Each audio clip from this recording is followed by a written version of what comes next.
آپ نے گفتگو کرتے ہوئے یہ کہا کہ میوزیشین کو بھی اللہ تعالیٰ اجر دے گا. کنٹروورشل بات نہیں ہے. ہمارا اسکول آف تھاٹ ایک الگ اسکول آف تھاٹ کیسے ہو سکتا ہے؟ اسلام تو ایک ہی ہے. میں بتاؤں گا دنیا کو، اکیڈمکس کو، احمد رضا بریلی صاحب کو. جو آپ نے مجھے سلسلہ بتایا اس میں سید مودودی کا ذکر آپ نے نہیں کیا کہ ایک نے ٹیکسٹ کو شدت سے فالو کرنا ہے اور ایک نے انسانی عقل اور شعور کے ساتھ بھی رہنا ہے. وہ ہدایت عام آدمی تو سمجھ نہیں سکتا اس لیے کہ عربی نہیں جانتا، تو عام آدمی فزکس کیسے پڑھتا ہے؟ ہر شخص پہ فزکس اور کیمسٹری فرض نہیں ہے. اتنا بڑا اختلاف نہیں، آپ کو ڈاؤٹ پیدا ہو گیا نا؟ انسانی ایفرٹ تھی. نہیں، آپ کو اپنی عقل بھی استعمال کرنی چاہیے. اس میں کسی بندے کا فہم، کسی کی پرسپشن، کسی کی انڈیویجول ایفرٹ، اس کا سرے سے دخل ہی نہیں ہوتا. تو ہم ٹیکسٹ کے اوپر اتنا رلائے کیوں کریں؟ قرآن نام ہے کتاب کا، وہ بھی بالکل اسی طریقے سے نسل منتقل کرتی ہے آگے. یہ ہسٹری تو حدیث سے ہی منتقل ہوئی ہے. ہسٹری قرآن پاک میں اس طرح سے نہیں ہے جیسے آپ بتا رہے ہیں. یہ بات بالکل بے بنیاد ہے کہ سیدنا عثمان کے زمانے میں انہوں نے کوشش کر کے کوئی چھال پہ قرآن لکھا تھا، کوئی ہڈی پہ لکھا تھا، اس کو جمع کر کے شائع کر دیا. دیکھیں، میں قرآن پاک کو مقدس مان سکتا ہوں، لیکن جمع القرآن کی ایک الگ ہسٹری ہے. میں اس کو بھی کیا مقدس مانوں گا؟ یعنی 10 لاکھ لوگ بخارا سے اٹھے، سمرقند سے اٹھے، کوفہ سے اٹھے، یہاں جمع ہوئے. یہ میدان ہے، آپ کو لا کے بتانا پڑے گا. حافظہ انسان کی پریمیٹیو سٹیج ہے، ایڈوانس سٹیج اس کے لکھنا ہے. میں ہسٹری کے ذریعے قرآن پروف نہیں کر رہا. ہسٹری بڑا کمزور میڈیم ہوتا ہے، ناقص میڈیم ہوتا ہے. حضرت عثمان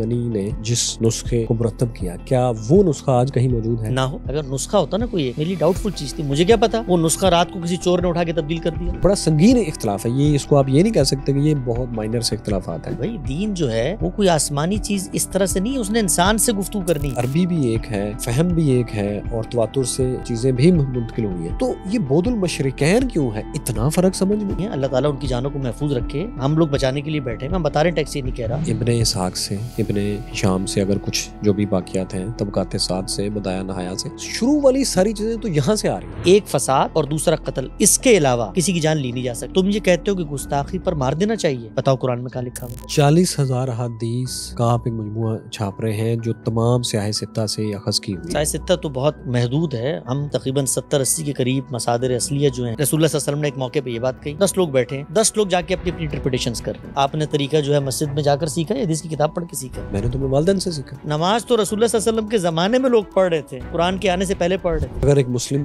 ریاست ہو تو اس میں رہنے والا غیر مسلم اور مسلمان اور ایک کافر اور ایک مجوسی اور ایک یہودی اور ایک ہندو، تمام کے رائٹس برابر ہیں. اسلام کی نظر میں جمہوری ریاست ہوتی ہے یا استبدادی ریاست ہوتی ہے؟ آپ نے کہا کہ یہ قرآن پاک میں ہے، مجھے بتائیں کہاں. مکمل ضابطۂ نجات کہنا چاہیے. آپ نے تو اسلام کو دین کے درجے سے ہی ہٹا دیا. پھر آپ اسلام ری انوینٹ کر رہے ہیں. ہم اسلام کا جو تھاٹ انسانوں کے یہاں ڈیولپ ہوا ہے اس کی ریکنسٹرکشن کر رہے ہیں. خالق مجھ سے ڈائریکٹ تو بات ہی نہیں کرتا. مکمل ضابطہ حیات ہے آپ کا دین، تو مجھے نکال کے دکھائیں. آپ کا بھی ہے. ایک ہے کمیونسٹ اسٹیٹ، ایک ہے ریپبلک، ایک ہے فیڈریشن، ایک ہے مونارکی. وہ مکتبہ فکر جو کہتا ہے اسلام کو اسٹیٹ بنانی چاہیے، وہ یہ کہتا ہے کہ اسٹیٹ وہ جس میں سسٹم اسلام کا ہو. اسلام کو سسٹم دیتے ہیں. اسلام صرف بنیادی اصول بتاتا ہے کہ ہم دونوں نے ایمیزون کے جنگل میں جا کے رہنا. آپ تو میرے ساتھ جائیں گے نہیں. موسیقی طالبان کے نزدیک حرام ہو، میں ان کو رائٹ دیتا ہوں کہ تم اپنے نزدیک یہ تھاٹ امپلیمنٹ نہیں کر سکتے. تو آپ کے خیال میں وڈکا حرام ہے، وسکی حرام ہے، الکوہل حرام ہے، بیئر حرام ہے، وائن حرام ہے، ریڈ وائن حرام ہے، وائٹ کیا ہے؟ قرآن مجید نے خمر کو ممنوع قرار دیا تو وہاں خمر کی کوئی صنف زیر بحث نہیں ہے، اس کے اثر زیر بحث ہے. آپ امریکہ میں رہتے ہیں؟ ہاں امریکہ میں رہتے ہیں لیکن ہم اچھے ماحول میں رہتے ہیں. سواد اعظم ان سے اتفاق نہیں کرتا. نہ کرے. سواد اعظم ہو یا سواد اصغر ہو، آپ کو اصل میں اصل اسلام کا نہیں پتا. تو یہ ہٹلر کون سا مذہبی نیریٹو پڑھ کے جنگ کرنے گیا؟ ہٹلر کی میں بات نہیں کر رہا، میں کہہ رہا ہوں کہ وہ مقدس نہیں ہے. شیکسپیئر کے شعر میں اور آیت میں فرق ہے. دنیا کی ہر انٹرپریٹیشن، ہیومن انٹرپریٹیشن ایک ہی چیز. Interpretation is the reality. Liberal democracies کے بارے میں جو کچھ بھی لوگ جانتے تھے وہ مڈل ایسٹ کی اسرائیل غزہ وار نے اس کو تہہ تیغ کر دیا. مسلمانوں کو اس وقت آخری درجے میں شکست ہو گئی ہے مسلح جدوجہد میں.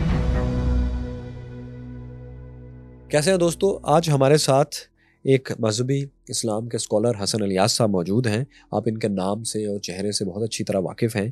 یہ تنہا نہیں ہے، ان کے ساتھ ایک صدیوں کا اسکول آف تھاٹ ہے جس پر یہ بات کرتے ہیں.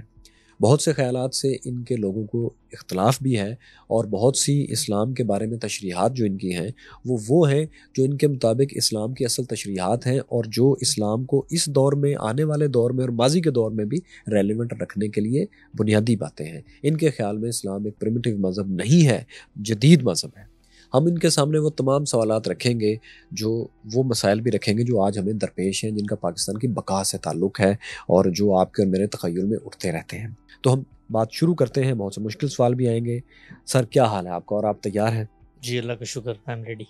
سر مذہب کی ترویج، اس کو سمجھنا اور سمجھانا یہ آپ کا کیریئر ہے یا یہ آپ کی نظر میں آپ کا مقدس مشن ہے؟ دیکھیے، ہر انسان جس وقت دنیا میں آتا ہے وہ اپنی صلاحیت کا جائزہ لیتا ہے، وہ کیا کام کرنا چاہتا ہے۔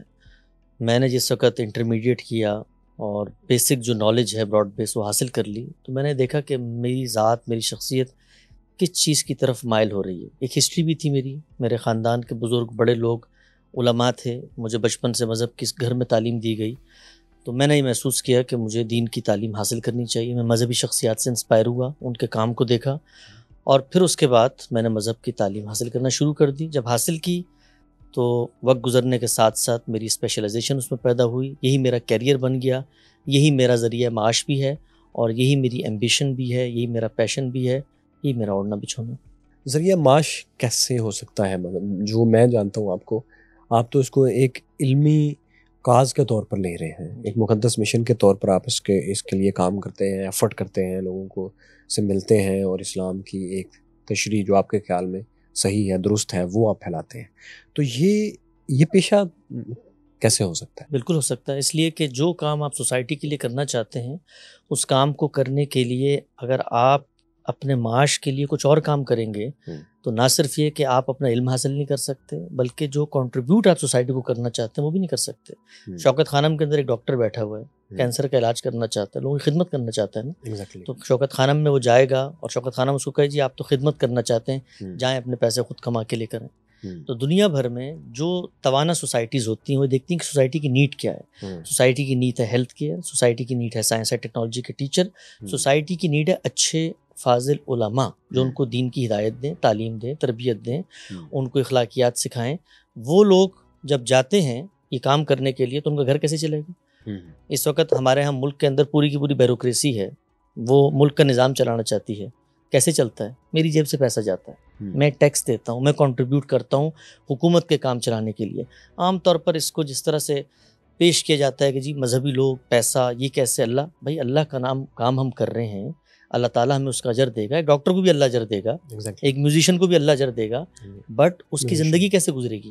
لوگوں کی کنٹریبیوشن سے گزرے گی، یا سوسائٹی کنٹریبیوٹ کرے گی یا اسٹیٹ کنٹریبیوٹ۔ اسٹیٹ کو چلانے کے لیے سوسائٹی کنٹریبیوٹ کرتی ہے، یونیورسٹیوں کو چلانے کے لیے سوسائٹی کنٹریبیوٹ کرتی ہے، تو مدرسے ہوں، مذہب اسلام کے ادارے ہوں، ایجوکیشن لرننگ سینٹر ہوں، ان کو سوسائٹی دیتی ہے۔ اس کے اندر ٹرانسپیرنسی ہونی چاہیے جیسے باقی جگہوں پہ ہوتی ہے۔ پرابلم یہ ہے کہ جو مذہب کے نام پر لوگ کام کرنا چاہتے ہیں ان کی ذریعہ معاش سوسائٹی فراہم کرے، اس میں کوئی پرابلم نہیں ہے، کوئی بری بات نہیں ہے۔ آپ ویسٹ کے اندر جائیں، ہزاروں نان پروفٹ آرگنائزیشنز بنی ہوئی ہیں، وہ نان پروفٹ ٹیکس ایگزمپشن ہوتی ہیں، گورنمنٹ ان کو سپورٹ کرتی ہے، سوسائٹی کے لیے قابل فخر بات ہوتی ہے کہ یار ہم کسی ایسے کاز کے لیے جو دنیا کو بہتر کر سکتی ہے، جو لوگوں کی تعلیم تربیت کا کنٹریبیوٹ کرتی ہے۔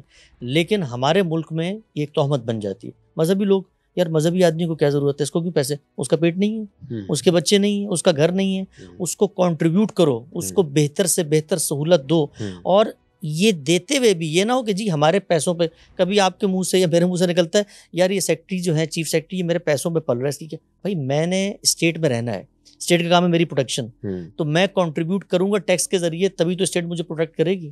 تو مذہبی لوگوں کو سوسائٹی کنٹریبیوٹ کرتی ہے، اگر مسلمانوں کی گورنمنٹ اسٹیٹ کو کرنا چاہیے، اسٹیٹ نہیں کرتی تو عام آدمی اٹھتا ہے، وہ میری علمی فکری خدمات کو دیکھتا ہے، وہ ان اداروں کو فنڈ کرتا ہے، ان اداروں میں ڈونیشنز دیتا ہے، ان اداروں کے اندر ایک سسٹم بنا ہوا ہے، وہ سسٹم ہر دنیا کے ملک میں اس کے قانون کے مطابق ہوتا ہے، وہ ادارے میرٹ کے اوپر معاملہ کرتے ہیں، جیسے ایک اچھے ٹیچر کو سیلری ملتی ہے، اسی طرح سے مذہب اسلام کو ہم پڑھاتے ہیں، اس کی ترویج کرتے ہیں، اس پہ غور و فکر کرتے ہیں۔ بڑے بڑے اداروں نے ہمیں فارغ رکھنے کے لیے کہ ہم 8 گھنٹے پیسے کمانے کے بجائے تحقیق کریں، اس کے لیے ہمیں وہ کنٹریبیوٹ کرتے ہیں۔ بالکل اس طرح آپ کہہ رہے ہیں کہ جیسے ہسٹری میں سائنسدانوں کو، فلاسفرز کو بادشاہ کا جو دربار ہوتا تھا وہ فیسیلیٹیٹ کرتا تھا تو وہ پھر اپنا کام کر پاتے تھے۔ البیرونی اس کی بہت بڑی مثال ہے۔ اچھا مجھے یہ بتائیے کہ آپ نے گفتگو کرتے ہوئے یہ کہا کہ میوزیشین کو بھی اللہ تعالیٰ اجر دے گا، کنٹروورشل بات نہیں ہے بہت سے اسلامی حلقوں میں کہ میوزیشین کو کیوں اجر دے گا، اس کو تو سزا ملنی ہے؟ نہیں، ہمارا نقطہ نظر یہ ہے کہ جب آپ دین کے حوالے سے کسی پر بھی کوئی بات کہنا چاہتے ہیں، so you have to go back to the sources. Religion جو ہے روئے زمین پر وہ آپ کو ہر جگہ بکھرا ہوا نظر آ رہا ہے، ہر کوئی کہہ رہا ہے اللہ یہ کہتا ہے اور رسول اللہ یہ کہتے ہیں۔ ہماری جو میتھڈالوجی ہے نا وہ بہت سمپل ہے، بڑی سادہ ہے، وہ یہ کہ سورس کوڈ کی طرف جاؤ۔ ریلیجن ہے کیا؟ ریلیجن زمین پہ کھڑے ہوئے ایک بندے کا دعویٰ ہے کہ مجھے خدا نے منتخب کر لیا ہے، میرے پاس اللہ کا پیغام ہے، میں سب سے پہلے اس پر اعتماد کرتا ہوں، یہ خدا کا سچا رسول ہے، پھر اس پیغام کو دیکھتا ہوں کہ واقعی میں خدا کا پیغام ہے، پھر میں اس پیغام کو یونیورسل جو پروٹوکولز ہیں ٹیکسٹ کو پڑھنے کے، ان کو ساتھ لے کے جاتا ہوں ڈی کوڈ کرنے کے لیے۔ تو ہم قرآن مجید کو پڑھتے ہیں، قرآن مجید ایک لینگویج کے اندر ہے، قرآن کو آپ پڑھ جائیں، وہ یہ کہتا ہے کہ جتنی زینت کی چیزیں ہیں، ہم جانتے ہیں کہ زینت کسی چیز کو مزین کرنا، تزئین، آواز کی زینت ہے موسیقی، اسی طرح آرٹ فارم، تصویر کشی آپ کرتے ہیں، مجسمے بناتے ہیں، یہ سب زینت کے باب میں آتی ہے، مزین کرنا، بیوٹیفائی کرنا۔ اللہ تعالیٰ نے انسان کو ایک حصے جمالیات دی، ایستھیٹک سینس، اسی کا ظہور ہوتا ہے، آپ کو ہر جگہ نظر آتا ہے۔ تو قرآن مجید یہ کہتا ہے کہ من حرم زینت اللہ الذی اخرج لعباد، کون حرام کرتا ہے ان زینتوں کو جو میں نے ان بندوں کے لیے، اپنے بندوں کے لیے، یہ مسلمانوں کے لیے ہے موسیقی، ہمارے لیے اللہ نے پیدا کی ہے۔ اور وہ آگے کہتا ہے دنیا کی جتنی چیزیں ہیں یہ تمہارے لیے ہیں، یہ تو تمہارے اہل ایمان کی وجہ سے غیر مسلموں کو بھی مل جاتی ہے۔ تو موسیقی اللہ کی رحمت ہے، اللہ کی نعمت ہے، آپ کی جو کوگنیٹیو اسکلز ہیں ان کو اجاگر کرتی ہے، آپ کی حصے جمالیات کی تسکین کرتی ہے۔ پرابلم کہاں ہوتا ہے؟ پرابلم یہ ہوتا ہے کہ رسول اللہ صلی اللہ علیہ وسلم سے منسوب کچھ نریشنز ہیں، ہسٹوریکل چیزیں ہیں، ان میں یہ آتا ہے کہ آپ صلی اللہ علیہ وسلم نے موسیقی سننے سے منع فرمایا، اس کی مذمت کی۔ اب ہوتا کیا ہے، لوگ یہ کہتے ہیں کہ یار قرآن میں تو چلو کہیں ممانعت نہیں ہے موسیقی کی، بلکہ اس سے الٹ بات کہی جا رہی ہے۔ تو وہ یہ کہتے ہیں کہ بھائی قرآن آپ زیادہ بہتر جانتے ہیں کہ پروفٹ زیادہ بہتر جانتے تھے؟ تو پروفٹ نے جو اس کی ایکسپلینیشن کی ہے اس کی روشنی میں ہم قرآن کو سمجھیں گے۔ ہم یہ کہتے ہیں کہ دنیا کی ہر ایکسپلینیشن تب ایکسپلینیشن بنتی ہے جب اصل ٹیکسٹ اس کو قبول کر رہا ہو۔ موسیقی کے بارے میں جو اس کو مسلمانوں کے لیے ہونے یا جمالیات میں سے ایک ایسی چیز ہونے کہ جو خدا نے منتخب کی ہے مسلمانوں کے لیے اور دنیا کے لیے، آپ کے بقول وہ ایک بڑی اچھی چیز ہے، لیکن ایسی احادیث ہم نے سنی ہے اپنی زندگی میں کہ نبی پاک صلی اللہ علیہ وسلم نے فرمایا کہ میں موسیقی کے آلات کو توڑنے کے لیے آیا ہوں، اور جو کوئی میوزک سنے گا اس کے کانوں میں سیسا ڈالا جائے گا پگھلا کر قیامت کے دن۔ تو وہ اتنی حدیث جو ہیں وہ پھر ان کا کیا مطلب؟ ہمارا ماننا یہ ہے کہ رسول اللہ کی نسبت سے جو بات ہمارا کہتے ہیں اس سے کیا مراد ہے؟ ہمارے سے مراد یہ ہے کہ دین اسلام اللہ کے پیغمبر دنیا کو دے کے چلے گئے ہیں، اب ان کے مخاطب انسان ہیں، صحابہ کرام بھی۔ جب آپ کہتے ہیں ہمارا ماننا یہ ہے، ہمارے سے مراد تو ہمارا تو آپ کا کوئی الگ مطلب اسکول آف تھاٹ ہے؟ ہاں بالکل ہے۔ میں کیسے بتا دوں؟ اچھا، سب سے پہلے تو مجھے ان دو احادیث کے بارے میں بتائیں نا جو میں نے کہی ہیں موسیقی کے خلاف، پھر یہ بتائیں کہ ہمارا اسکول آف تھاٹ ایک الگ اسکول آف تھاٹ کیسے ہو سکتا ہے؟ اسلام تو ایک ہی ہے۔ جی، موسیقی کی جو احادیث ہیں ان کے بارے میں ہمارا ماننا یہ ہے، ہمارے پہ پھر ڈی کوڈ کر دیتا ہوں، 2 منٹ صبر کریں گے تو آ جائے گا ہمارے کا مطلب۔ ہسٹری کے اندر جو بھی بات آتی ہے اگر وہ پروفٹ بیان کر رہے ہیں، قرآن یہ کہتا ہے کہ اس کی روشنی میں اس کو دیکھا جائے گا، اس کا استدلال کیا یہاں زیر بحث نہیں ہے، لیکن ہم قرآن کی روشنی میں ہسٹری کو دیکھتے ہیں۔ جب قرآن کی روشنی میں دیکھتے ہیں اور پھر ہسٹری کا خود کریٹیکل انالیسس کرتے ہیں تو ہمیں بات معلوم ہوتی ہے کہ رسول اللہ نے جو دونوں باتیں کہی ہیں یہ علل اطلاق موسیقی کی حرمت کے بارے میں نہیں ہیں، ان کا ایک کانٹیکسٹ ہے۔ ہم نے ان تمام ہسٹوریکل نریشنز کو جمع کیا ہے اور اس میں جو بات سامنے آتی ہے اس سے مراد وہ موسیقی ہے جو موسیقی شرک پر مبنی تھی، وہ موسیقی ہے جو مکہ کے نائٹ کلبز کی شبینہ مجالس میں گائی جاتی تھی، لوگ اس میں شراب پیتے تھے، ڈانس کرتے تھے اور اس کے بعد غافل ہو کے وہیں پڑے رہتے تھے۔ اللہ کے پیغمبر نے مختلف اپلائیڈ سچویشنز کے اندر ان کے بارے میں تبصرہ کیا ہے جن کا کانٹینٹ غلط ہے، جن کے اندر اخلاق کا مسئلہ ہے۔ کوئی بھی چیز اپنی ذات کے اندر ممنوع نہیں ہوتی، یہ اس کا استعمال ہے۔ شاعری کا یہی معاملہ ہے۔ آپ دیکھیے قرآن مجید نے مذمت کی ہے شاعری کی، پیغمبر کے بارے میں کہا بھائی شاعر تھوڑی ہے، شاعروں کے بارے میں کہا یہ تو ہر وادی میں بھٹکتے پھرتے ہیں، کبھی ابھی محبوبہ کے رخسار پہ ہیں، کل جنگ کے میدان میں چلے جائیں گے۔ لیکن کیا شاعری ممنوع ہے؟ نہیں ممنوع۔ اخلاقی پیرامیٹرز ہوتے ہیں جس کی بنیاد پر موسیقی حرام بھی ہو سکتی ہے، موسیقی جائز بھی ہو سکتی ہے، لیکن علل اطلاق اپنی ذات میں ایسی کوئی بات نہیں ہے۔ دوسری بات آپ نے کہا ہمارا دین جب آیا نا جی دنیا میں، اس کے بعد اللہ کے پیغمبر نے لوگوں کو یہ دین دیا ہے۔ دین ایک ہے، سورسز میں ہے وہ قرآن، وہ ہے سنت۔ سنت نام ہے عملی پریکٹسز کا، قرآن نام ہے اس ٹیکسٹ کا جو ہمارے سامنے موجود ہے۔ وہ ایک زبان کے اندر ہے، اس کو لوگ سمجھتے ہیں، لوگ انٹرپریٹ کرتے ہیں، لوگوں نے ہی کیا ہے۔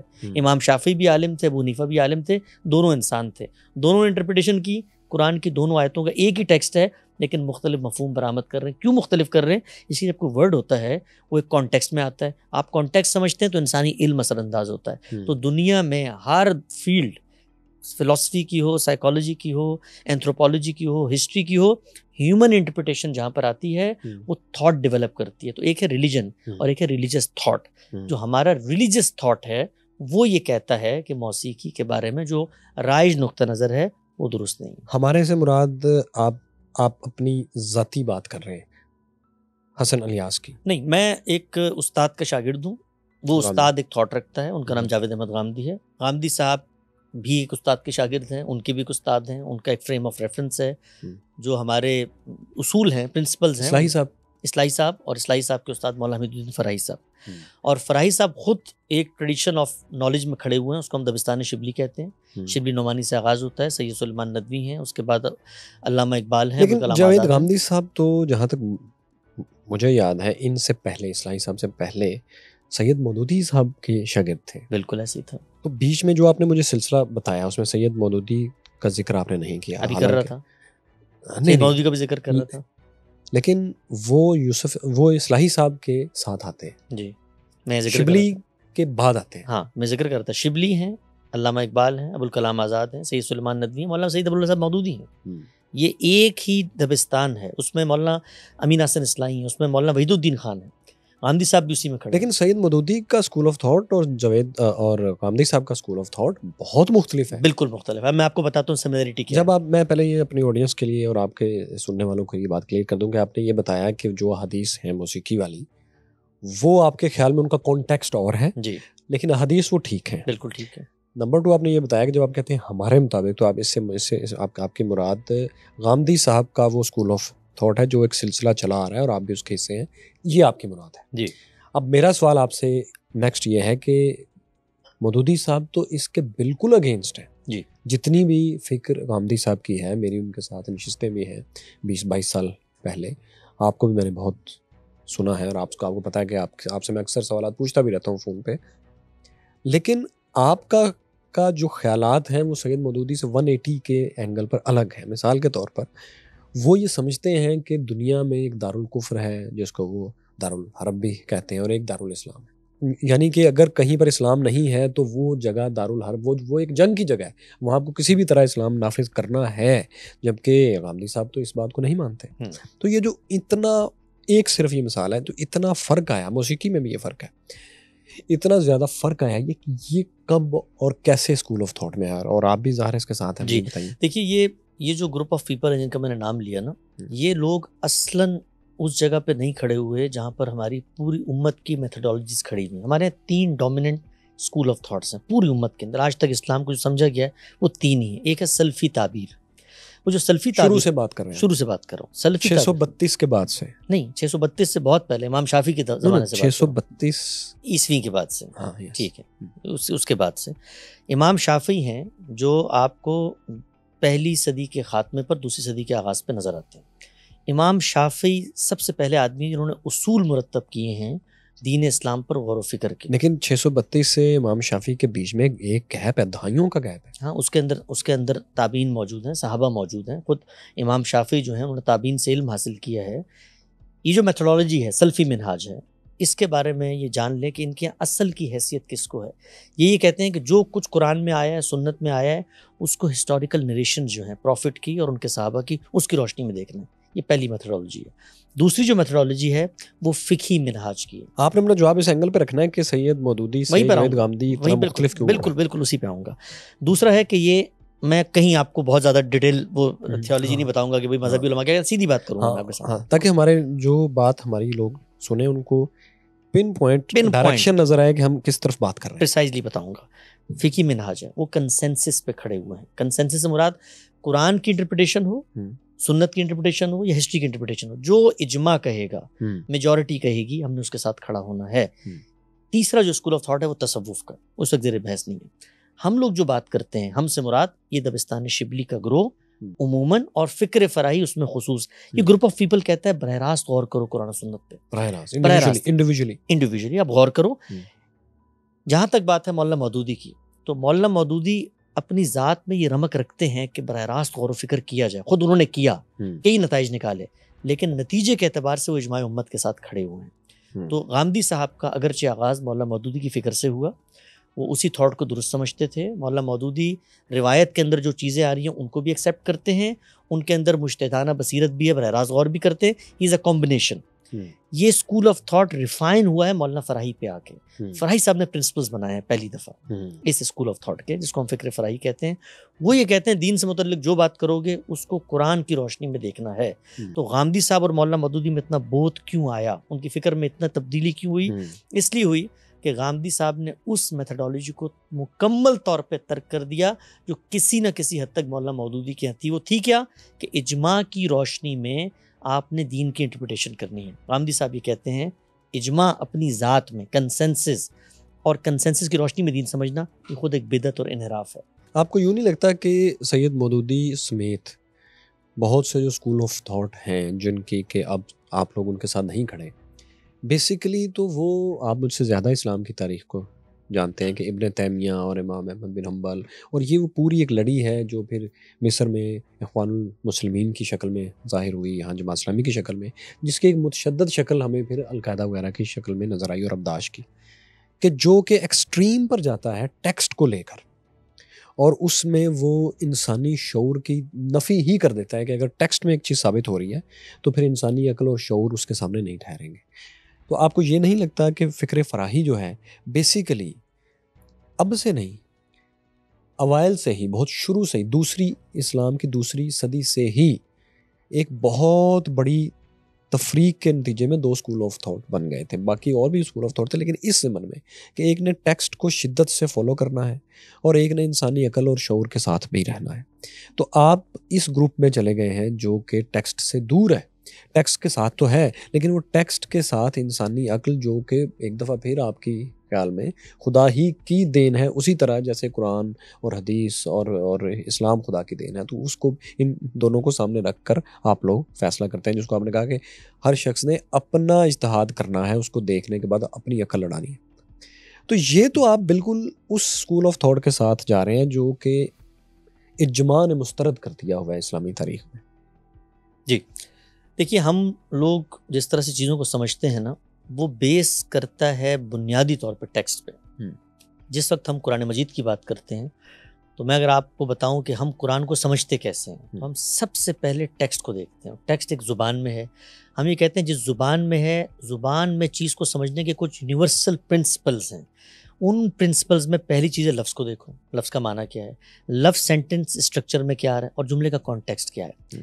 اختلاف یہ نہیں ہے ہمارا اور مولانا مودودی کا کہ وہ ٹیکسٹ پہ ریلائی کر رہے ہیں اور ہم ٹیکسٹ سے باہر کوئی ریشنلٹی کی روشنی میں یا کامن سینس کی روشنی میں اس کو پریولنگ تھاٹ مان کے اس کی طرف آ رہے ہیں. فرق یہ ہے کہ جس طرح ٹیکسٹ کو سمجھنا چاہیے ہے اس کے جو پرنسپلز اور میتھڈالوجی ہے اس میں فرق ہے. ہم ٹیکسٹ کو جب سمجھتے ہیں، ہم ود ان دا ٹیکسٹ یہ کلیم کرتے ہیں کہ جو بات تم کر رہے ہو، مثال دیتا ہوں آپ کو، مثال بڑا اچھا کام کرتی ہے، آپ نے بڑی اچھی مثال دی. آپ کو متشددانہ رویے نظر آتے ہیں. قرآن میں آیت ہے سورہ توبہ کے اندر، فقتلوا المشرکین، جہاں مشرک ملے مار دو، حیث وجدتموہم، اور گھات لگا کے بیٹھے ہوں وہاں بھی ان کو مار دو. اب ٹیکسٹ تو آ گیا، جملے کا ترجمہ وہ بھی یہی کر رہے ہیں، ہم بھی یہی کر رہے ہیں. کانٹیکسٹ کیا ہے؟ پورے قرآن کو دیکھیں گے، سگنیفیکنس کیا ہے، کوہیرنس کیا ہے. تو ہم قرآن سے کہیں باہر نہیں جاتے، ان کی طرف جائیں. وہ کیا کریں گے؟ کہیں گے یہ ٹیکسٹ ہے، فقتلوا المشرکین، مشرکین کو مارو. آؤ دیکھتے ہیں ہسٹری میں کیا ہوا، مارا گیا تھا، دیٹس مین اب مارے جائیں گے. آؤ دیکھتے ہیں پوری امت کیا کہتی ہے، سب کو مارنا ہے، مارے جائیں گے.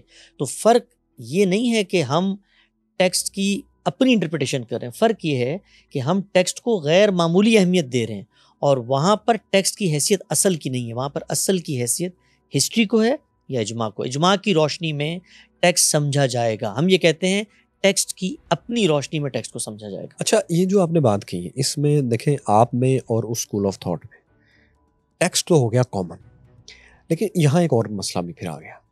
جب آپ ٹیکسٹ پر جائیں گے تو پھر سب سے پہلے یہ مسئلہ پیدا ہوگا کہ ایک کویشچن کے طور پر یہ چیز میں آپ کے سامنے رکھ رہا ہوں کہ پھر اسلام اور مذہب جو ہے یہ ایک عام آدمی کے سمجھنے کی چیز رہ نہیں جاتی. کیونکہ اگر آپ ٹیکسٹ کی طرف گئے ہیں تو پھر سب سے پہلے تو یہ کہ دنیا کے 3% کے قریب لوگ ہیں جو عربی سمجھتے ہیں، 3-4% اتنا ہی ہے. اب باقی 96-97% لوگ تو عربی نہیں سمجھتے. تو سب سے پہلے تو آپ کو اس کو سمجھنے کے لیے، اگر یہ ہر شخص کے لیے ہے تو عربی سمجھے گا. اس کے بعد کانٹیکسٹ کو سمجھنے کے لیے ہسٹری پڑھے گا. ہسٹری ٹھیک ہے یا نہیں اس کے لیے کنٹمپریری ہسٹری پڑھے گا. پھر اس کو سمجھنے کے لیے کہ اس کی کیا کیا تشریحیں ہوئیں، پھر ان کتابوں کو پڑھے گا. پھر وہ حدیث کو پڑھے گا، پھر وہ شرح حدیث کو پڑھے گا، پھر وہ اصول حدیث کو پڑھے گا، پھر وہ اصول تفسیر کو. یہ تو پاسبل ہی نہیں ہے کسی آدمی کے لیے. اس کو الٹیمیٹلی کسی مترجم کی ایٹ لیسٹ اگر وہ باقی ساری چیزوں کو چھوڑ بھی دے تو 96-7% لوگوں کو ٹیکسٹ پر اگر ریلائی کرنا ہے تو ان کو خدا، رسول، کتاب پر ایمان کے ساتھ مترجم پر بھی ایمان لانا ہوگا. تو کیا اس طریقے سے تو یہ بھی اسلام کی ایک شرط ہوئی کہ میں ایمان لایا مترجم پر؟ جی، اسلام کے دو پہلو ہیں. ایک اسلام کے پریکٹیکل تقاضے ہیں، آپ نے پریکٹیکلی کیا کرنا ہے، وہ سنت کے ذریعے عملاً پوری کی پوری جنریشنز میں پوری کی پوری امت میں منتقل ہو رہے ہیں. آپ نے نماز پڑھنا سیکھی ہوگی، سیکھی ہے. آپ نے نماز پڑھنے کے لیے وہ سارے مراحل طے کیے ہیں جو بھی آپ نے مجھے بتایا، یا ابو مسجد میں لے گئے تھے بچپن میں، وہاں لوگوں کو دیکھا اور نماز پڑھنی سیکھ لی، ایسے ہی ہوا ہوگا نا. تو جتنے پریکٹیکل تقاضے ہیں دین کے، وہ پیغمبر نے قوم کو سکھائے ہیں، وہ پریکٹسز ہیں. وہ پریکٹسز جنریشنز میں ٹرانسفارم ہو کے آج میری امت، پوری ملت ہر گلی محلے میں پہنچ چکی ہیں. وہ پریکٹیکل تقاضے ایک عام آدمی کو سیکھنے میں تو کوئی مسئلہ ہی نہیں ہے، یہ ہے کوئی مسئلہ نہیں ہے. ہم اس طرح دیکھتے ہیں روزہ میں نے ریچولس، ایوری ریچول، آپ کی جتنی سنتیں سب پریکٹیکل ہیں. آپ نے مسلمان ہیں، سلام کرنا ہے، مرد و زن کے ساتھ معاملات ہیں، آپ نے ختنہ کرنا ہے، یہ ساری چیزیں، چھینک آئے الحمدللہ، یہ سب پریکٹیکلز ہیں. اس میں آداب بھی ہیں، اس میں شریعت کی عبادات بھی ہیں. یہ سب عام آدمی پریکٹس سے اخذ کرتا ہے. اس میں اخذ و استفادہ، ٹیکسٹ ڈیکوڈنگ، اصول فقہ، تفسیر کی کوئی چکر ہی نہیں ہے. وہ اس کا آپ کے انسانی رویے سے اور اسلام کی خاص شناخت سے تعلق ہے ان سب چیزوں کا، ٹھیک ہے. لیکن جو بات میں پوچھ رہا ہوں وہ چیزیں ہیں جن کے اختلاف کی وجہ سے مسائل پیدا ہوتے ہیں. جی، میں ان کی بات کر رہا ہوں کہ ٹیکسٹ میں اگر آپ جائیں گے تو پھر آپ کو ایک مترجم پر ایمان لانا پڑے گا، اور مترجم ایک تو ہے نہیں، جی، وہ تو سینکڑوں ہیں. تو اس کا مطلب ہے کہ مذہب کی جو تعلیمات ہے یہ ہر شخص کے لیے تو ہے ہی نہیں. جی بالکل واضح آپ کا سوال. یہ پہلا پہلو تو مذہب کی جو تعلیمات ہیں جو ٹیکسٹ میں بھی آ رہی ہیں نا، نماز پڑھو، روزہ رکھو، اس کے عملی مصداقات سوسائٹی میں موجود ہیں. تو بات میں بتانا چاہوں، سمجھ گیا میں آپ کی بات. دوسرا نقطہ یہ ہے کہ اب اللہ کے دین کے جو تقاضے ہیں، اس کی ہدایت ہے، وہ ہدایت عام آدمی تو سمجھ نہیں سکتا، اس لیے کہ عربی نہیں جانتا. تو عام آدمی فزکس کیسے پڑھتا ہے، عام آدمی فلسفی کیسے پڑھتا ہے؟ لیکن وہ ہر شخص پہ فرض نہیں ہے. ہمیشہ ہر شخص پہ فزکس اور کیمسٹری فرض نہیں ہے. نہیں، دین بھی جو چیز فرض ہے، جو چیز پڑھنی ہے، وہ اصول تفسیر نہیں ہے، وہ فقہ نہیں ہے، وہ کیا فرض ہے؟ میں سمپل قرآن بات کی بات کرتا ہوں، اصول تفسیر کی، اصول حدیث کی. وہ ہمیشہ ہم بدایا نہایا نہیں پڑھنی اس نے. ہر علم دنیا میں، دنیا کا ہر علم ہم اہل علم کی رہنمائی میں حاصل کرتے ہیں. ہر علم، کوئی ایک علم مجھے بتا دیں، ویڈیو ایڈیٹنگ تک بھی جو ہے کہ اس کے لیے استاد چاہیے. ہر علم ہر شخص کے لیے نہیں ہے. کیا اسلام ہر شخص کے لیے ہے؟ ہر شخص کے لیے ہے، ہر کے لیے ہے. اس کا مطلب یہ ہوا کہ ہم اس کو فزکس اور مترجم پہ ایمان کیسے لائے گا؟ وہ مترجم پر یہ ایمان نہیں لاتا کہ یہ اللہ کا، وہ ہمیشہ مترجم بھی یہ بتاتا ہے، لیکن وہ اس کو اسی کے اینگل سے سمجھنے کا پابند ہے. نہیں، کیوں پابند ہے؟ وہ اس کو عربی نہیں آتی. 96% لوگوں کو کیسے عربی آ سکتی ہے؟ 4-5 نمائندہ تفاسیر ہیں، 4-5 نمائندہ تراجم ہیں، 4-5 اردو زبان میں نکال لیں.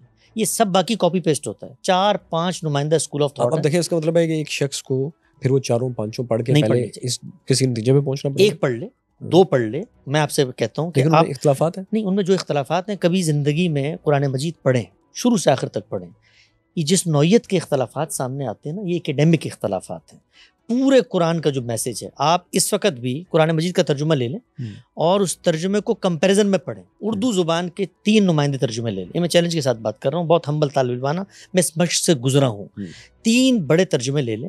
ان 3 بڑے تراجم کے اندر 12 سے 13 مقامات ایسے ہیں، اور وہ مقامات بھی اکیڈمک نوعیت کے ہیں. اس کا تعلق دین کی بنیادی فریم سے نہیں ہے. کوئی مترجم آپ کو دنیا میں یہ نہیں کہے گا کہ میری انڈرسٹینڈنگ کے مطابق قرآن مجید تو کہہ رہے شرک کرنا چاہیے. کوئی نہیں کہے گا میری انڈرسٹینڈنگ کے مطابق تو رسول پہ ایمان نہیں رہنا چاہیے. جو بنیادی حقائق ہیں قرآن مجید کے، وہ سب کے ہم وہ ایک زبان میں ہیں، اور زبان بالکل اسی طرح منتقل ہوتی ہے جیسے اسٹیبلش ہسٹری منتقل ہوتی ہے. تو کوئی دنیا کا مترجم ایسا نہیں ہے کہ جو قرآن مجید کا ایسا ترجمہ کر رہا ہو کہ دوسرا بہت مائنیوٹ اختلافات ہوتے ہیں. دیکھیں بڑے بنیادی قسم کے کسی چیز 2 بتائیے مجھے اختلافات. میں بتاتا ہوں. بہت بنیادی قسم کی اگر اس طرح کی باتیں آئیں اس میں ترجمے میں مختلف لوگوں کے، آپ نے ویڈیو ضرور دیکھی ہوں گی. آپ نوجوان ہیں اور اکثر سوشل میڈیا پر میری طرح کافی ویڈیوز دیکھتے ہیں. پاکستان میں ان کا نام نہیں لوں گا، وہ علماء ہیں جو کہ احمد رضا بریلوی کی ان کا ترجمہ اور ان کی تفسیر پڑھنے کے بعد اپنے شاگردوں کو یہ پڑھاتے ہیں کہ دنیا تو فلیٹ ہے اور زمین گھومتی تو نہیں ہے، زمین تو سینٹر ہے، سورج تو نہیں ہے. اس کی ویڈیوز موجود ہیں. ٹھیک ہے. اور وہ جب بھی ان سے پوچھا گیا ہے، یہ ویڈیوز موجود ہیں کہ وہ کہتے ہیں یہ دیکھو اصل ترجمہ ہے یہ والا، یہاں پڑھو، یہاں سے ٹھیک لکھا ہوا ہے. اچھا، میں ایک اختلاف کو بیٹھ کے اس وقت ڈسکس نہیں کرنا چاہ رہا. میں صرف بتا رہا ہوں کہ یہ ایسی واضح چیز ہے اور ملٹی ملین لوگ اس ویڈیو کو دیکھ چکے ہیں. یہ اسی ملک میں اردو زبان میں کی ہوئی اوائل تراجم میں سے ایک ہے. بالکل ٹھیک ہے، یہ آگے آپ کے سامنے. اب دیکھیں نا، اتنا بڑا جب اختلاف ہوگا، صرف میں یہ بتا رہا ہوں کہ اتنا بڑا اختلاف نہیں، آپ کو ڈاؤٹ پیدا ہو گیا نا. ہاں، آپ کو ڈاؤٹ پیدا ہو گیا اس لیے کہ آپ کا کامن سینس، آپ کا وزڈم، آپ کی نالج، آپ کی سائنٹیفک معلومات اس کے خلاف جاری ہے. کوئی مسئلے کی بات نہیں ہے. آپ نے دنیا کی ہر فیلڈ آف نالج میں اس طرح کے اختلافات ہوتے ہیں.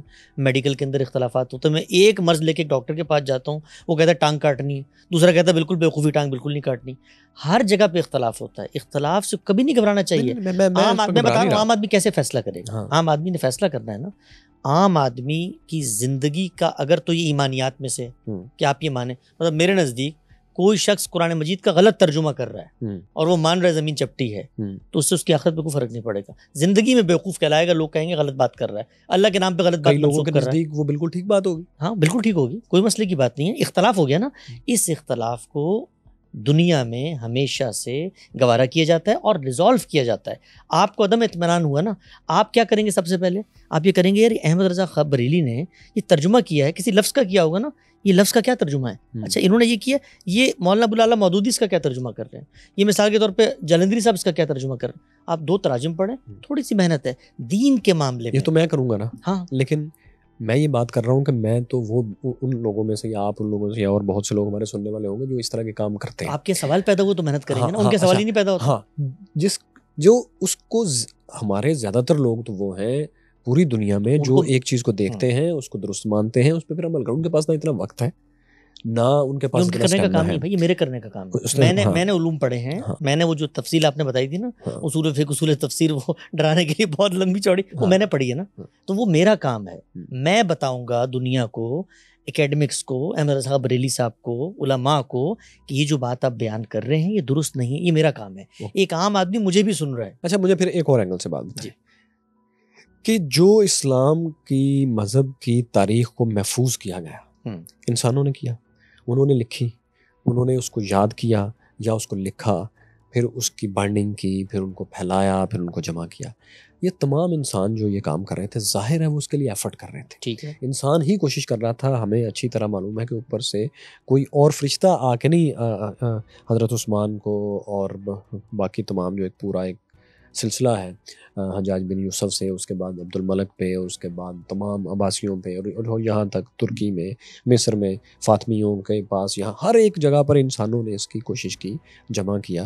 سمرقند میں بھی اس کو ہمارے تک پہنچایا. انسانی ایفرٹ تھی؟ شور نہیں. اچھا چلیں ٹھیک، اس کا پھر آپ جواب دیجیے گا. میرے خیال میں کہ انسانی ایفرٹ تھی. اچھا، اس ایفرٹ میں اگر ہم یقین کرتے ہیں کہ اسماء الرجال کے اوپر اگر ایک پوری کتابیں موجود ہیں اور اس میں انہوں نے ان تمام لوگوں کی جنہوں نے احادیث اکٹھی کی، ان کی خصوصیات لکھی ہیں، تو اور ہم ان پہ رلائے کر کے کسی حدیث کے ٹھیک ہونے یا اس کے صحیح ہونے یا اس کے مستند ہونے، اس کے حسن ہونے، اس کے کبھی ہونے پر بات کرتے ہیں، تو بیسیکلی ہم ہر جگہ پر انسانی عقل اور شعور کو ویلیو دے رہے ہیں. لیکن جب ہم ٹیکسٹ پڑھتے ہیں تو اس میں ہم انسانی عقل اور شعور کو ویلیو کیوں نہیں دیتے کہ ہم نے اس ٹیکسٹ پر ہی جانا ہے جو لکھا ہوا ہے، جبکہ ہم میں سے کوئی نہیں جانتا کہ جو ٹیکسٹ مجھ تک پہنچا ہے یہ کس طرح سے پہنچا ہے. اس کے پاس ایک پرنٹنگ میں ایک چیز ہے جس کی بیک سائڈ پر یا فرسٹ پیج پہ ایک ڈیٹ لکھی ہوگی جب وہ پرنٹ ہوا، اس سے پیچھے اس کا تسلسل کیا ہے کوئی نہیں جانتا، اس نے پرسنلی نہیں دیکھا ہوا.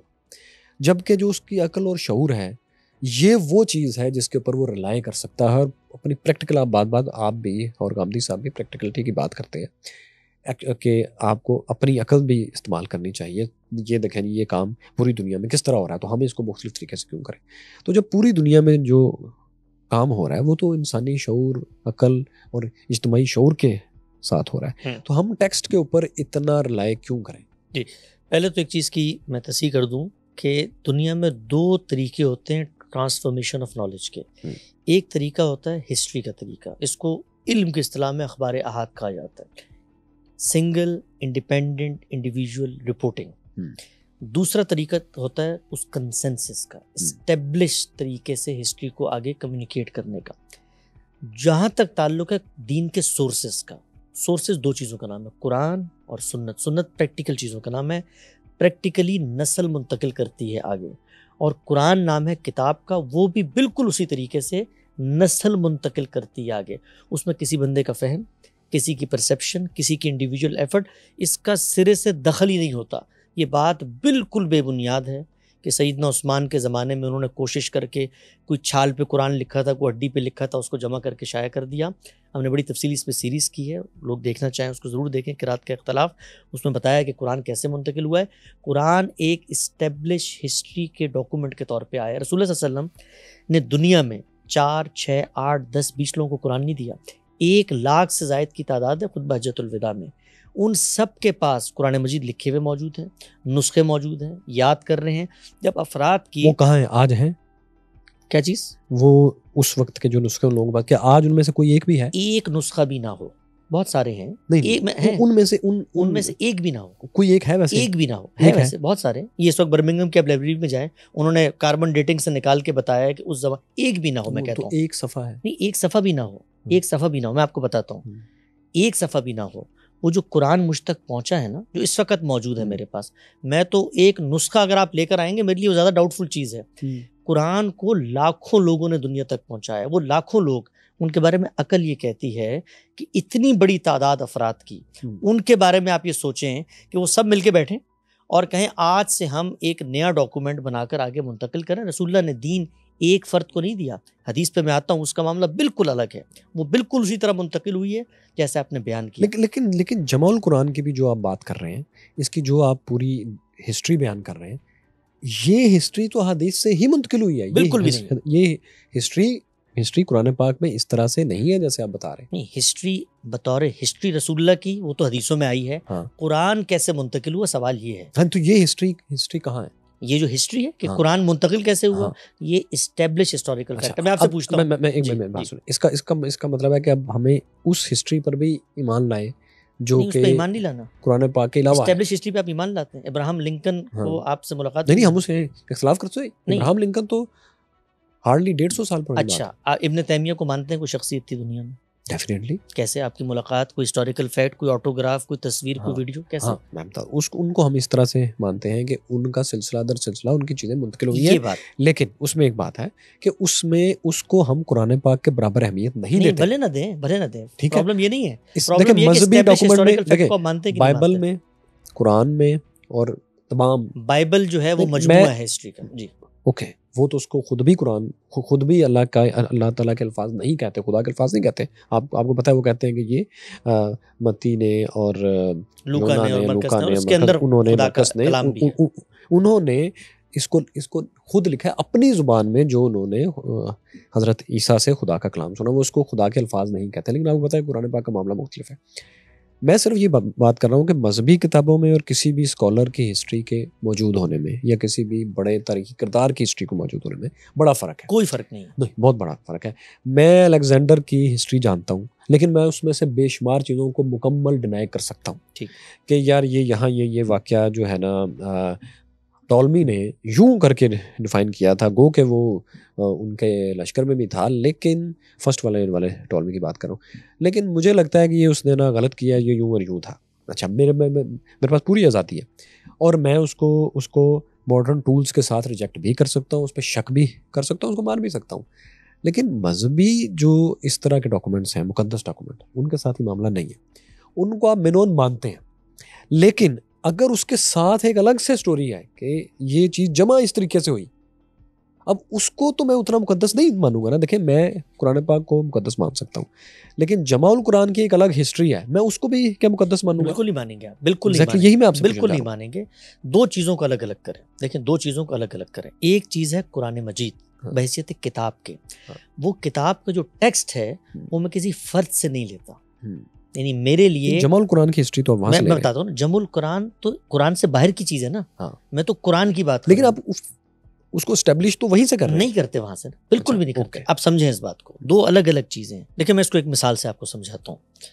مغلیہ ایک سلطنت تھی, یہ بات ایک اسٹیبلش ہسٹوریکل فیکٹ ہے, اس میں کوئی تردد ہے کہ بھائی مغل پائے جاتے تھے, کوئی ایک کریکٹر تھا, عالمگیر تھا, یہ اسٹیبلش فیکٹ ہے. یہ فیکٹ مجھے کیسے معلوم ہوا؟ اس لیے کہ اس فیکٹ کو کسی ایک ہسٹری کے نیریٹر نے مجھ تک نہیں پہنچایا. اگر وہ کوئی فیکٹ تھا, اس کو ہزاروں لوگوں نے دیکھا, وہ نسل در نسل ٹرانسفارم ہوتا ہے, اسی سے یونیورسل ٹروتھ وجود پذیر ہوتا ہے. دیکھیں ہم اس کو چیک کرتے ہیں, ہم اس کو چیک کرتے ہیں آرکیولوجیکل ایویڈنس سے, لنگوسٹکس سے, کنٹمپریری ہسٹری سے, کہ جب یہ واقعہ یہاں ہو رہا تھا تو ارد گرد کے کیا اور لوگوں نے, میں واقعات پہ نہیں جا رہا, میں کریکٹرز کو صرف ڈیولپ ہاں میں بھی اسی بات کر رہا ہوں کہ مغل امپائر کیسے قائم ہوئی, سوال نہیں ہے. ہاں سوال کیسے قائم ہوئی نہیں ہے, سوال یہ نہیں اس دور میں کیا ایونٹ ہوا, یہ ہسٹری ہے.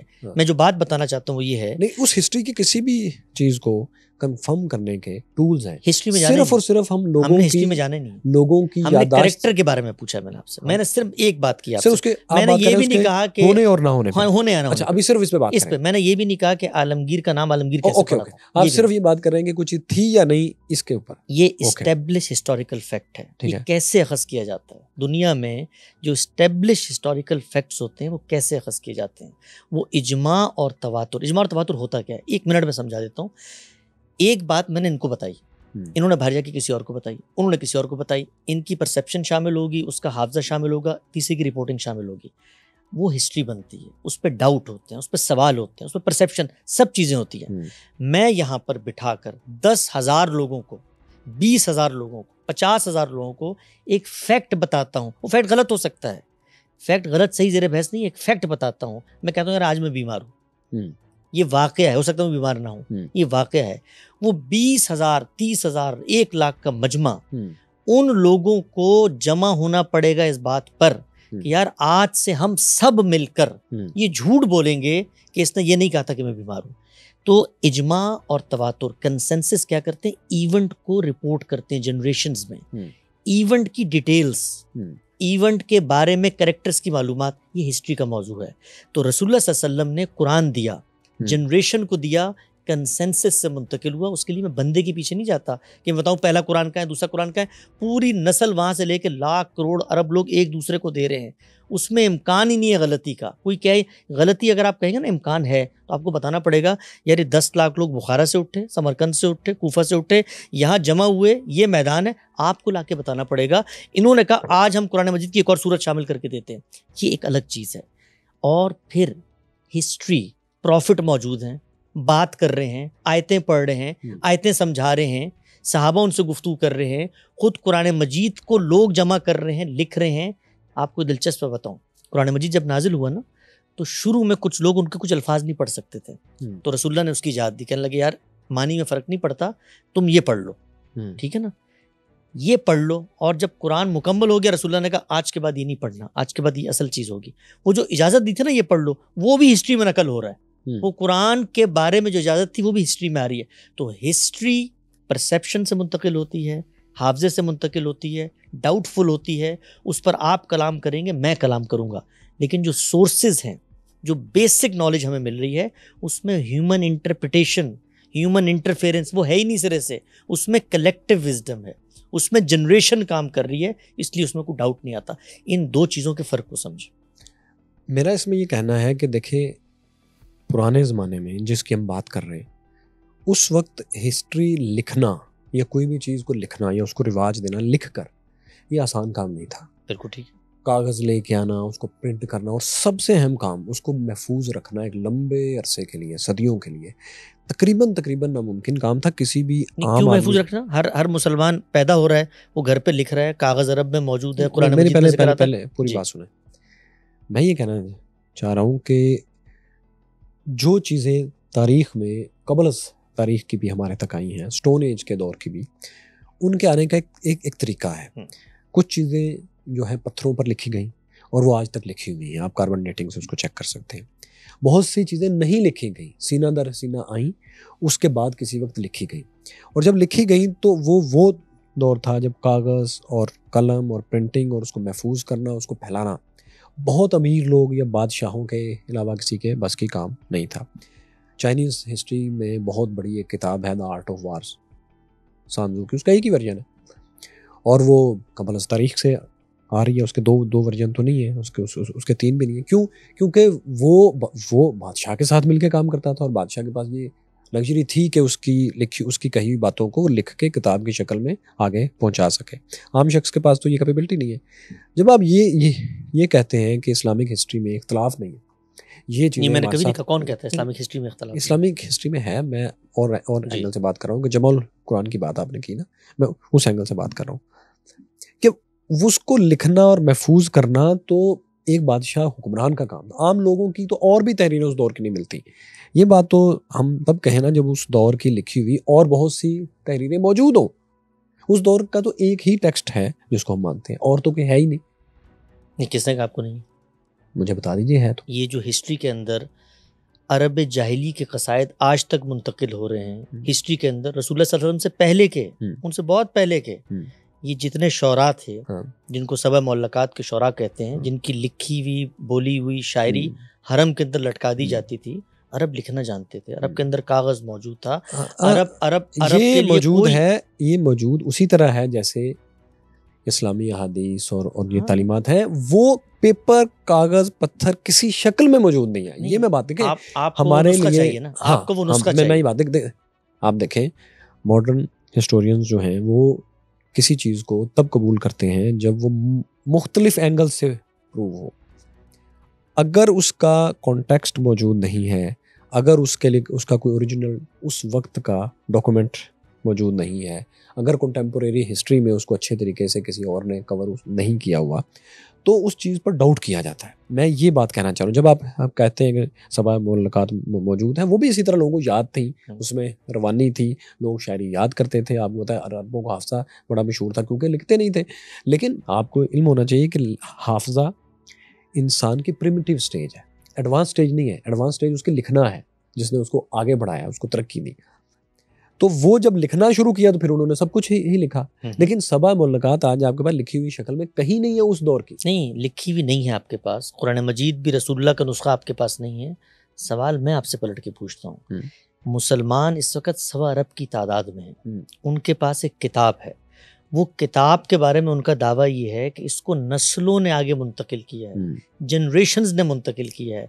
آپ نے آ کر مجھے یہ بتانا ہے کہ یہ دیکھو تمہاری جنریشنز میں انقطاع, آپ لے کر آئیں ہسٹری, اور مجھے بتائیں کہ بھئی 4 صدی ہجری میں, یہ میں تمہیں بتا رہا ہوں مسلمان تو واقف نہیں تھے قرآن نامی کسی کتاب سے.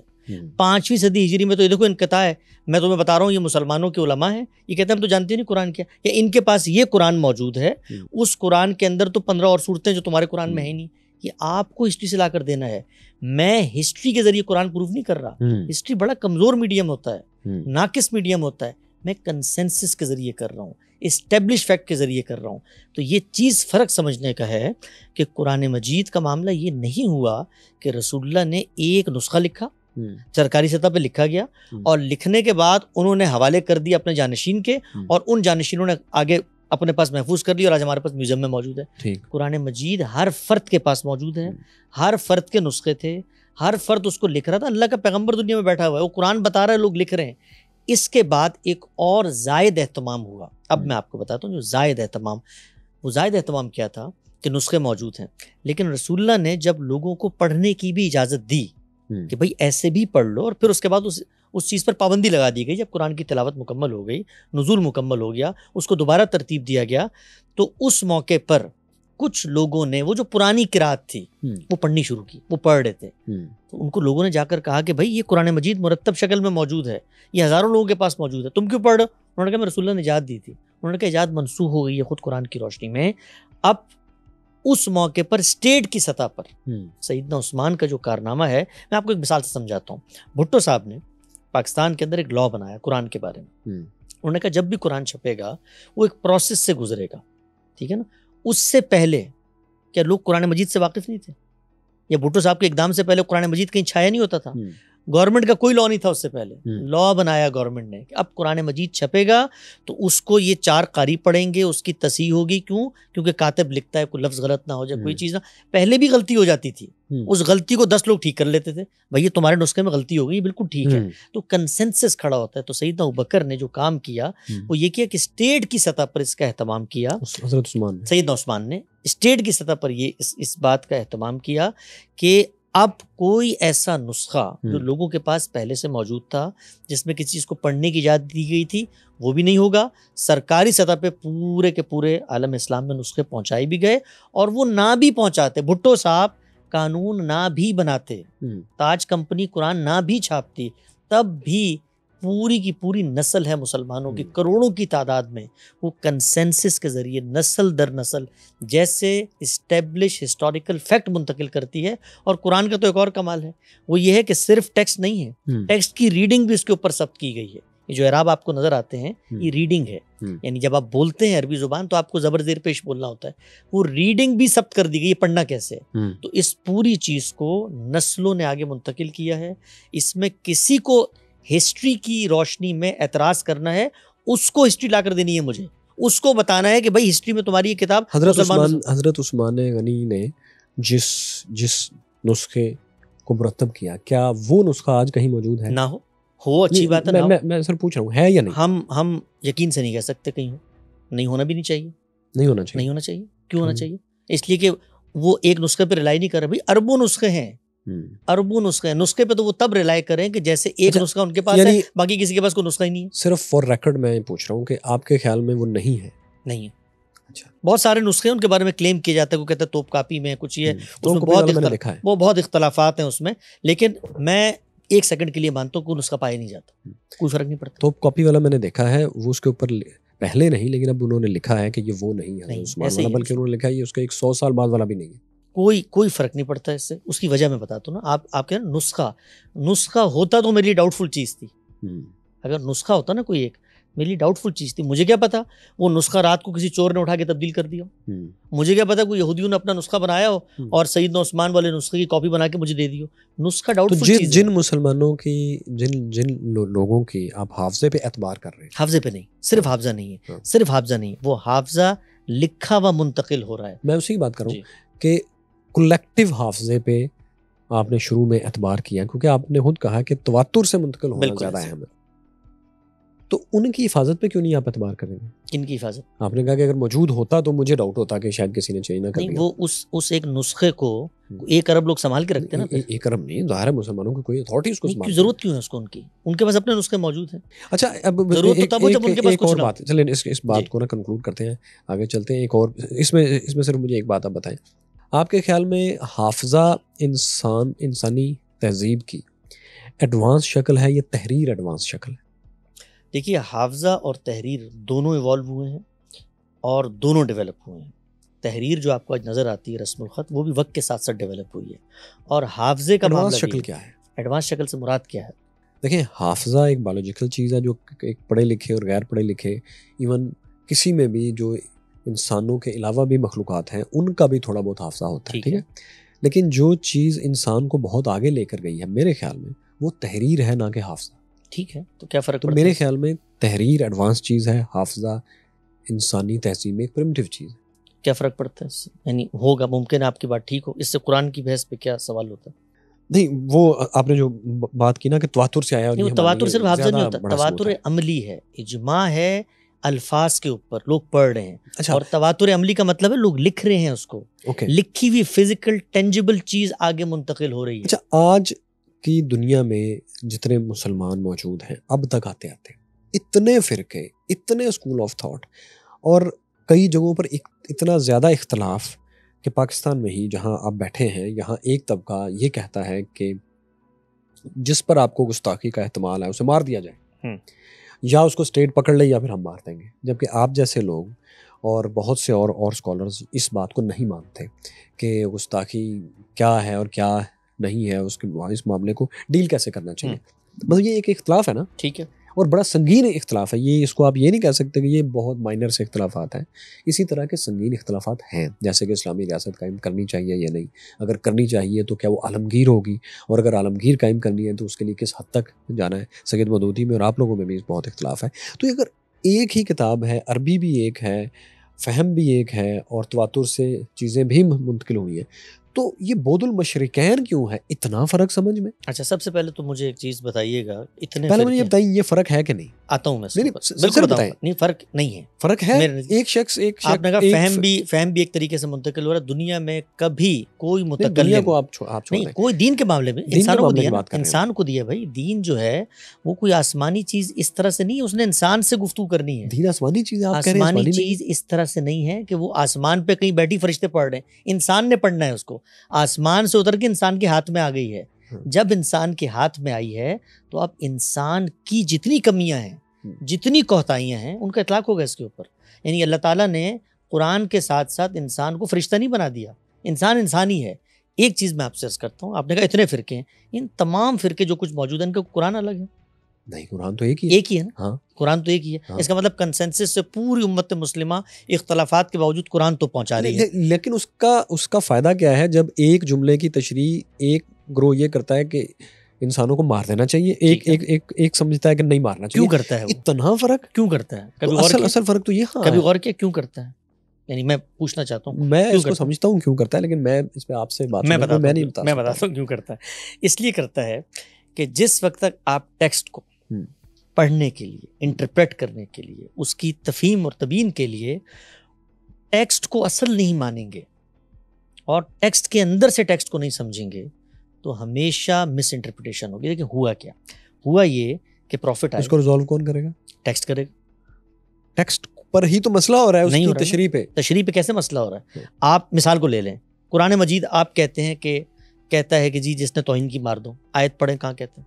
کوئی ایک آیت نہیں قرآن مجید میں، ایک آیت نہیں۔ میں اپنی بات نہیں کر رہا، میں ویسے بتا رہا ہوں گروہ مختلف علماء کی بات بتا رہا ہوں، علماء کے جو یہ کہتے ہیں اس پہ عمل کر کے دکھاتے ہیں۔ کیا کہتے ہیں؟ وہ یہ کہتے ہیں، یہی میں بتا رہا ہوں نا کہ کیسے اختلاف ہوتا ہے اور ریزالو کیسے ہوگا، اور اس سے گھبرانا نہیں چاہیے بھائی۔ اس لیے جانے جا رہی ہیں، جانے تو جاری ہیں، اللہ تعالیٰ ان کی جانوں کو محفوظ رکھے، ہم لوگ بچانے کے لیے بیٹھے ہیں۔ ہم بتا رہے ہیں، ٹیکس یہ نہیں کہہ رہا، مس انٹرپریٹیشن ہو رہی ہے نا قرآن کی۔ سوال یہ ہے کہ میں ایک اسکالر ہوں اگر قرآن کا، آپ مجھے آ کر بتاتے ہیں یار قرآن مجید تو کہتا ہے بندے مارو، ٹھیک ہے نا، تو میں آپ سے پوچھوں گا وہ قرآن مجید کا نام نہیں لیتے، وہ اسلام کا نام ہے۔ اب یہ اگلی بات ہے نا، اگلی یہی میں اسی پہ بات کرنا، یہی بات سمجھنے کی۔ وہ اسلام کی بات کرتے ہیں، اور اسلام میں پھر جو ان کے پاس مختلف تشریحات احادیث ہیں سب کو لے کے آتے ہیں، اور وہ سب کو کہتے ہیں کہ یہ سب قرآن سے ہی نکلی ہیں۔ اس لیے وہ یہ کام کرتے ہیں، اتنا وقت نہیں ہے یہ کام اس لیے ساری چیزیں کر۔ آپ کے پاس وقت نہیں نا، میرے پاس تو بہت وقت ہے، میں تو کام ہی کرتا ہوں۔ ہاں، لیکن ایک اور بھی ہے فرد آپ کے مقابلے میں جس کے پاس اتنا ہی وقت ہے۔ ہاں، تو میں اس کے ساتھ مختلف تشریح، میں اسی سے بات کروں گا، میں اس سے بات کروں گا۔ آپ ہم دونوں کو دیکھیں گے، اگر آپ کو دین میں دلچسپی ہے آپ ہم دونوں کو دیکھیں گے، بالکل ایسی دیکھیں گے جیسے ہسٹری کے کسی معاملے میں اختلاف ہوتا ہے دو کو دیکھتے ہیں، سائنس کے کسی معاملے میں ہوتا ہے دو کو دیکھتے ہیں، فلسفی کے دو کو دیکھتے ہیں نا۔ اگر آپ کے پاس دیکھنے کا ٹائم نہیں ہے، اس اختلاف کو سمجھنے کا ٹائم نہیں ہے، تو آپ بیسکس پہ عمل کریں۔ اگر آپ کے دل میں شوق اٹھا ہے یار اسلام کو بندے نہیں مارنے چاہیے، تو پھر آپ دیکھیں کہ میں کیا کہہ رہا ہوں اور وہ کیا کہہ رہا ہے، ان کا پرابلم کیا ہے۔ ایک لفظ میں بتا دیتا ہوں، ہسٹری کی روشنی میں ٹیکسٹ پڑھیں گے تو مس انٹرپریٹیشن ہوگی، اس لیے کہ ہسٹری کو آپ اصل بنا رہے ہیں۔ ہسٹری لوگوں کی لائی ہوئی بتائی ہوئی بات ہوتی ہے، اس میں کانٹیکسٹ حذف ہو جاتا ہے۔ اب وہ یہ کیوں کہتے ہیں بندے مارو؟ اس لیے کہتے ہیں رسول اللہ صلی اللہ علیہ وسلم سے ہمیں ایک حدیث ملی ہے، انہوں نے ایک گستاخ کے بارے میں کہا تھا کون ہے اٹھے اور اس کی گردن اتارے، تو اس لیے بندے مارو۔ اب ہمارے پاس آئیں گے، ہم کیا کہیں گے؟ سب سے پہلے قرآن کو دیکھو، قرآن یہ کہتا ہے کہ ایک فساد اور دوسرا قتل، اس کے علاوہ کسی کی جان لی نہیں جا سکتی۔ تو میں پہلی چیز یہ کہوں گا کہ جو تم ہسٹری بتا رہے ہو نا مجھے، قرآن کے 4 کارنر سے باہر ہے، پہلی بات۔ دوسری بات، تم یہ کہتے ہو کہ گستاخی پر مار دینا چاہیے، بتاؤ قرآن میں کہاں لکھا ہوا ہے؟ تو اب وہ کہے گا ہسٹری سمجھاؤ، پھر تم کیا رسول اللہ کی بات کو نہیں مانتے؟ پھر میں سمجھاؤں گا اس کو، میں کہوں گا یہ اور قانون تھا جس کی وجہ سے رسول اللہ نے یہ کام کیا، یہ رسولوں کے ساتھ ایک خاص خدا کی سنت ہے۔ تو جو مسئلہ ہوا ہے ہمارے ہاں اور بہت بڑی مس انٹرپریٹیشن ہوئی ہے، وہ اس وجہ سے ہوئی ہے کہ ہم نے قرآن کو اصل نہیں بنایا۔ اور قرآن کو اصل بنانے کا مطلب یہ ہے کہ قرآن کے ٹیکسٹ کو، اس ٹیکسٹ کو سمجھنے کے جو یونیورسل پروٹوکولز اور پرنسپلز ہیں ان کو اصل بنا کر پہلے اس کتاب کو سمجھو. میں آپ کے سامنے 50 آیتیں پڑھ دوں گا, ان مولوی صاحب کے سامنے بھی پڑھوں گا اور کہوں گا بتاؤ اس میں مجھے خدا کہہ رہے رسول کے ساتھ خاص کام ہے, اور وہ گستاخی نہ بھی کرتے, قرآن یہ کہتا ہے گستاخی نہ بھی کرتے تب بھی مارنا تھا رسول نے ان کو, کیونکہ خدا کا عذاب ہے دنیا پہ. تو یہ ایک بہت بڑی چیز ہے, اور جو خود اس مکتب فراہی نے ڈیولپ کی ہے قرآن کی انڈرسٹینڈنگ میں, کہ قرآن کے کچھ احکامات وہ قوموں کے ساتھ خاص ہے. اللہ تعالیٰ نے 2 قوموں کا انتخاب کیا, بنی اسماعیل, اسرائیل. کچھ احکامات رسولوں کے ساتھ خاص ہیں اور کچھ احکامات رہتی دنیا تک ہیں. غلطی کہاں لگتی ہے؟ غلطی ہوتی ہے جو کام رسول کے ساتھ خاص تھا اس کو آپ اپنے لیے سمجھ لیتے ہیں اور لوگوں پہ اپلائی کرنا شروع کرتے ہیں. مجھے یہ بتائیں کہ آپ نے ایک پوڈ کاسٹ میں یہ بھی کہا, یہ جو ساری بات کی ہے اسی اینگل سے سوال میرے ذہن میں آیا, کہ آپ نے کہا کہ علماء کو, بہت سے علماء کو, شاید آپ نے علماء کا لفظ نہیں استعمال کیا, مسلمانوں کا کیا, لیکن مجھے آپ کے کانٹیکس میں یہی لگا کہ آپ علماء کی بات کر رہے ہیں جو مشہور علماء ہیں. آپ نے کہا کہ انہوں نے اسلامی تاریخ نہیں پڑھی. جہاں تک مجھے علم ہے مدارس میں اور جو بھی اسلام کی ہسٹری پر, مذہبی تاریخ کے اوپر اردو میں, انگلش میں کتابیں ہیں, ان کے بنیادی سورسز وہی ہیں. البدایہ نہایا ہوگی, سیرت ابن اسحاق کی باقیات ہوں گی, سیرت ابن ہشام کی باقیات ہوں گی, طبقات سعد ہوں گے, یہی چیزیں ہوں گی نا. تو یہ تو انہوں نے پڑھی ہوئی ہیں. مجھے یہ نہیں یاد کہ میں نے کس کانٹیکسٹ میں یہ بات کی تھی. آپ نے اس کانٹیکسٹ میں کی تھی کہ ان کو جب کوئی اسلام کا حکم ہوتا ہے تو اس کی بیک گراؤنڈ نہیں علم ہوتی, انہوں نے اسلامی تاریخ صحیح نہیں پڑھی. جی, میرا خیال ہے جو بات میں شاید کہنا چاہ رہا ہوں گا, جبکہ یہی 4-5-6 سورس ہیں جہاں سے سارے لیتے ہیں. جو عام مراد ہوتی ہے میری اس طرح کی جب میں بات کرتا ہوں تو وہ یہ ہوتی ہے کہ جو ہم لوگ اختلاف کر رہے ہیں, ہسٹری جو اس وقت ہمارے علماء ہیں, اس وقت جو علماء ہیں وہ اسلام کی ڈیفرنٹ انٹرپریٹیشن ماضی میں بھی ہوتی چلی آئی ہیں. وہ قرآن مجید کو لوگ سمجھتے بھی تھے, امت میں اختلاف بھی تھا. اس وقت جو ہماری اپنی تراث, اپنا ہیریٹیج ہے اسلامک نالج کا, جو ہماری تفاسیر ہیں, جو ہماری کتابیں ہیں, اس وقت ہم نے مثلا غامدی صاحب کے اوپر بہت علماء اعتراض کرتے ہیں, 23 کے قریب بڑے اعتراضات ہیں.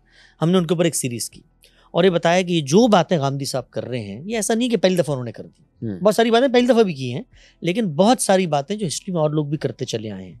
تو ہم یہ بتانا چاہتے ہیں بسا اوقات کہ خود اس وقت کا جو مذہبی ذہن ہے وہ سیاست کے اندر بہت انوالو ہے. وہ اپنے محلے کی مسجد کے اندر جو ایک ماحول دیکھتا ہے مذہب کا, اسی کو سمجھتا ہے کہ یہی پوری امت اور پوری ملت کا سرمایہ تھا. اس کو ہم بتاتے ہیں کہ اسلامک ہسٹری میں ہمیشہ سے اختلاف رہا ہے, لہٰذا پیچھے جاؤ, اپنی ہسٹری کو دیکھو, اس میں 10 اسکول آف تھاٹ ہیں. یہ 4 تو تمہارے پریویلنگ ہے نا, یہ 4 جو اسکول آف تھاٹ ہیں, اس کے علاوہ 10 ہیں, وہ سب غور کر رہے ہیں, فکر کر رہے ہیں. لیکن ماخذ تو ایک ہی ہے. نہیں, ماخذ تو ایک ہوتا ہے, ماخذ کو سمجھنے کے لیے ہیومن انٹرپریٹیشن ہوتی ہے. مجھے آپ یہ بتائیں کہ ابن اسحاق سے, اس کے بعد ابن ہشام سے, اگر کچھ جو بھی باقیات ہیں, طبقات سعد سے, بدایہ نہایا سے, شروع والی ساری چیزیں تو یہاں سے آ رہی ہیں. ان کے علاوہ تو آپ کہیں سے نہیں لے سکتے نا چیز. وہ لوگ تو حدیث کی کتابوں سے, جو حدیث کا ماخذ ہے نا, حدیث کے جو مصادر ہیں وہ تو ان کے علاوہ ہیں. تو تاریخ کی کتابیں ہیں, حدیث بھی تاریخ ہے لیکن اس کے مصادر الگ ہیں. اس میں تو آغاز ہوتا ہے بالکل پہلی صدی کے آخر کے بعض نسخے ہیں, معمر بن راشد کے نسخے ہیں.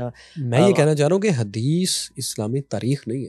حدیث اسلامی تاریخ ہے, اس میں کچھ ہے لیکن وہ تاریخ نہیں ہے. نہیں, اسلام کی وہ تاریخ جو بطور تاریخ لکھی جاتی ہے, اور ایک رسول اللہ صلی اللہ علیہ وسلم کے علم و عمل کی تاریخ. حدیث جو ہے وہ اللہ کے پیغمبر کی تاریخ ہے. تو جب آپ یہ بات کہتے ہیں کہ اسلام کی ہسٹری کا بہت سے علماء کو نہیں پتا, میں جس کانٹیکسٹ میں کہتا ہوں, ظاہری بات ہے آپ کو اگر میری کوئی بات کوٹ کرنی ہے, میں آپ کو بار بار بتا رہا ہوں کہ وہ اس کانٹیکسٹ میں ہے کہ اسلامی احکامات کے اوپر جب بہت سے علماء اپنا فتویٰ دیتے ہیں, کہ جیسے ابھی جس بارے میں ہم اب بھی بات کر رہے ہیں, وہ اس کی بیک گراؤنڈ کو نہیں جانتے, اسلامی ہسٹری کو نہیں جانتے بہت سے لوگ, اس لیے وہ اس طرح کا فتویٰ دے دیتے ہیں. میں جو بات کرتا ہوں, ظاہری بات ہے آپ کو میری باتیں تو پلے کرنی پڑے گی تاکہ میں اس کو سن کے بتا سکوں میں کس کانٹیکسٹ میں کیا بات کر رہا ہوں, میرے الفاظ میرے سامنے ہوں.